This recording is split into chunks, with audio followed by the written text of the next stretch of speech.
अब सोचिए जरा, लकड़ी की फिसलने वाली गाड़ी, हाथों में जूते, पीठ पर टंगा हुआ बैग और काम भीख मांगना। पहली बार में ऐसा कोई भिखारी अगर आपके सामने पड़ जाए तो आप भी उसकी मदद करने से खुद को रोक नहीं पाएंगे, है ना? लेकिन क्या होगा अगर आपको पता चल जाए जो आपके सामने मदद के लिए हाथ फैला रहा है वो करोड़ों का मालिक है?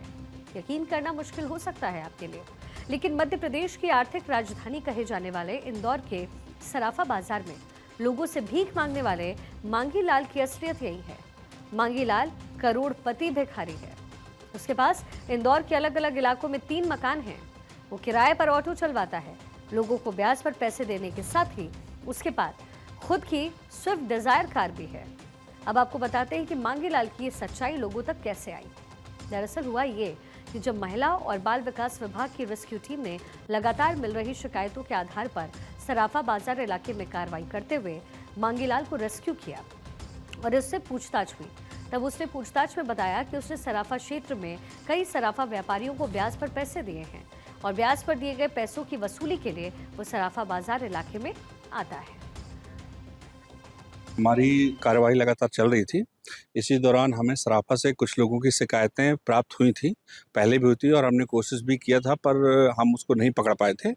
अभी शनिवार को जब हमने कार्रवाई की तो ये व्यक्ति हमें पकड़ में आ गया। वो रात में 9:30 से 11 बजे तक लगभग ये सराफा में प्रतिदिन जाता था।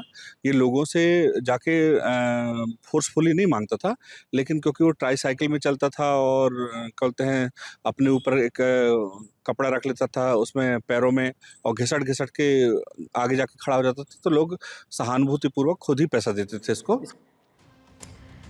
हैरानी की बात इसमें यह है कि सहानुभूति के आधार पर सरकार से पीएम आवास पाने वाला करोड़पति भिखारी मांगीलाल साल 2022 से इंदौर के सराफा क्षेत्र में भीख मांगता आ रहा है। मेरे पास 3 है, लेकिन अभी फिलहाल में 2 है, एक चोरी गया हुआ है। नई गाड़ी मेरी चोरी गई है, अभी तक कुछ हुआ नहीं। उसका 15 अगस्त से गायब है गाड़ी। नई गाड़ी लाया था और वो भी फाइनेंस है। हाँ, डिजायर है, तो वो भी भतीजी के नाम की है, तो वो भी फाइनेंस करेगी। तो वो तो जो अपन जो जैसे टूरिस्ट पे जाती है ना, तो उसी में मेंटेनेंस करते हैं। कितने करोड़ की प्रॉपर्टी है? अरे प्रॉपर्टी तो आप समझ लो कि अभी मकान की कीमत आकलन लो, उस हिसाब से है। अभी एक मकान की अभी जो मैंने बनाया उसमें 8 लाख की वो है, फाइनेंस है, तो वो उसकी कीमत अगर कंप्लीट हो जाएगा, अभी टाइल्स लगाना बाकी है, तो 30-35 लाख की उसकी कीमत है। और वो एक शिवकर नगर में जो कब्जा कर रहा है 30-35 की उसकी है। पहले 4 गाड़ियां थी मेरे पास में, 2 वैन थी, टवेरा थी, एक महिंद्रा पिकअप थी। वो ये सब बेच दी मैंने, ये मकान बनाया। तो मेरे पास खाली प्लाट था, वो मकान मैंने अभी बनाया है।